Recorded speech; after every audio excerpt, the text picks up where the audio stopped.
Americans spend more than $150 at the grocery store every week, and according to Gallup, that's more than most consumers would like to spend. But it's not your fault. Grocery stores have razor-thin margins and have every incentive to try to get you to spend more money.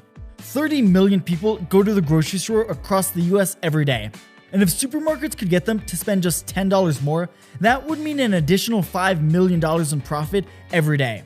So grocery stores have come up with some ingenious ways to subconsciously trick people into handing over more of their hard-earned income. Let's talk about that. Don't forget to subscribe so you never miss an upload, and let's jump in.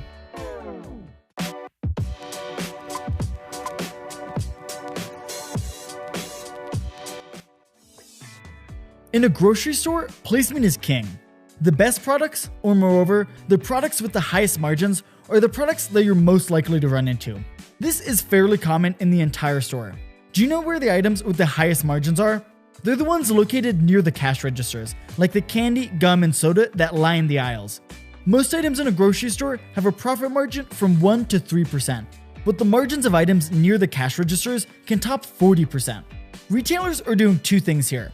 The first, by putting these high margin items in the one part of the store that every customer is guaranteed to walk past, they're increasing the chance they make a sale. And the second, more subtly, is that retailers are preying on your decision fatigue. After your brain is tired from making all those difficult food choices earlier, you're more likely to pick up that Kit Kat mentally exhausted, succumbing to an impulsive purchase at the register. To make matters worse, a few stores have started adding lighting to their racks, making those wrappers even more shiny and appealing to sugar-craving customers. Another sneaky trick? When was the last time you went down on your knees to get an item from the bottom shelf of an aisle? And when was the last time you went all the way up on your tippy toes to get something off the top shelf? Most of the time, your eyes are at eye level. After all, the saying is, eye level is buy level. Grocery stores put the most expensive items with their highest margins at eye level, with cheaper options and the store's own brands being placed just higher or just lower. Next time you're in the supermarket, keep note of how many times you need to bend down or stretch to reach something you need. You might just be surprised at how suspiciously conveniently placed everything seems to be. And just like these stores are targeting adult eye level, they target kids eye level too. Next time you're in the supermarket, take a look at where the Easy Mac and the Reese's Puffs are. They're all placed at a child's eye level, trying to get kids to grab them off the shelves and annoy their parents into getting them. Besides just where they place items on shelves, supermarkets are strategic with where they place items throughout the store. They like to put essentials in the back and spread out from each other. That way, even if you only need to grab a gallon of milk, you'll have to walk through the entire store to grab it, hopefully picking up a few more items along the way. Grocery managers like to tell you that this is purely for logistical reasons. After all, the dairy coolers should be as close to the delivery truck as possible. But is the extra minute it takes to walk the milk to the front of the store really gonna spoil it? By placing milk and other commonly bought items in the back, you have to pass almost every other item in the store first. Besides the layout, supermarkets are going for a very specific aesthetic. Studies repeatedly show that happy people spend more money, and so these stores try to make you feel as upbeat as possible. It starts the second you walk through the door and you hear the generic upbeat music. Music playing in the background isn't the common courtesy you might think it is.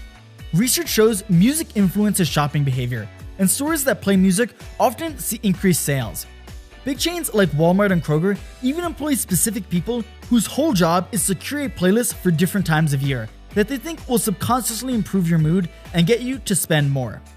And even further than that, chains have found certain colors attract certain buyers. People are drawn into stores with warm hues, such as reds, oranges, and yellows on the exterior. And cool interior colors like blues and greens often encourage shoppers to spend more. That's why Walmart uses blues and yellows to encourage bigger spending.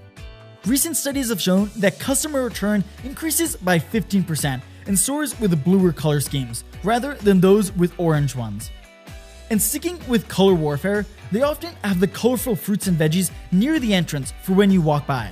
That way, these bright and lively colors can help subconsciously boost your mood. And supermarkets aren't just targeting your eyes. Grocery stores engage in olfactory warfare on your nostrils, filling the store with tasty smells, trying to get you in a hungry mood. Stores aim to bombard all 5 senses the moment you walk inside. That's why baked goods, produce, the deli, and those tasty rotisserie chickens are usually located near the front of the store. Right away, you'll smell the cookies, and of course, the first thing you'll notice is the fresh muffins are on sale. These are all poised to get you to buy more. This is the same idea with chains like Trader Joe's, Publix, and Costco's free samples. They're designed to make you feel more hungry, so you end up buying more. And you know those reward programs enthusiastic cashiers are always trying to get you to sign up for? Some stores like Safeway will offer 20 to 30% discounts on most items if you use your rewards cards, or more accurately, charging you a premium for not using one. This isn't meant to help save you a buck. Grocery stores have found it's much cheaper to increase spending among existing clientele rather than trying to steal away customers from competing chains. And these reward programs give valuable information into millions of customers' spending habits tracked to specific times of year and regions.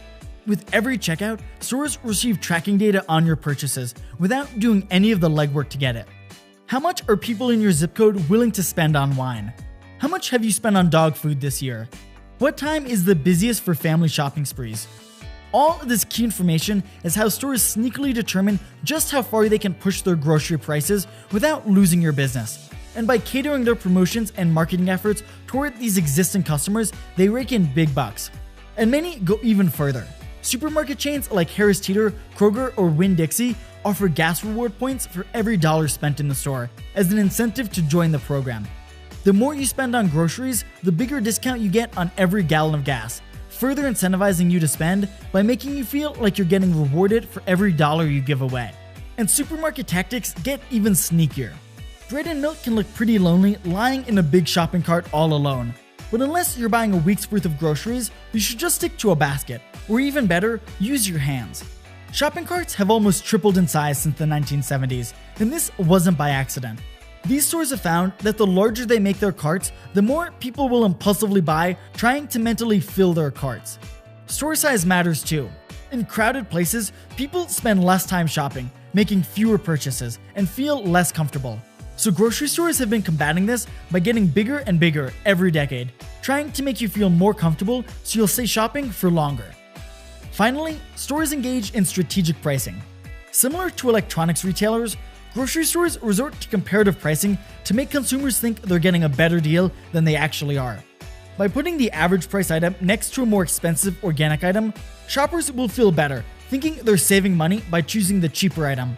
Really, they're just paying the normal market price. And then there's still the classic move, making an item end in 99 cents rather than an even dollar, because something priced $6.99 will fly off the shelves faster than a $7 item, because it feels a lot cheaper, regardless of the meager penny difference, because people tend to emphasize the number on the left when comparing prices. Well, hopefully now you're better equipped to avoid grocery stores' sneaky tactics, trying to get you to spend more money. If you liked the video, be sure to subscribe so you never miss an upload. And remember, there's always more to learn.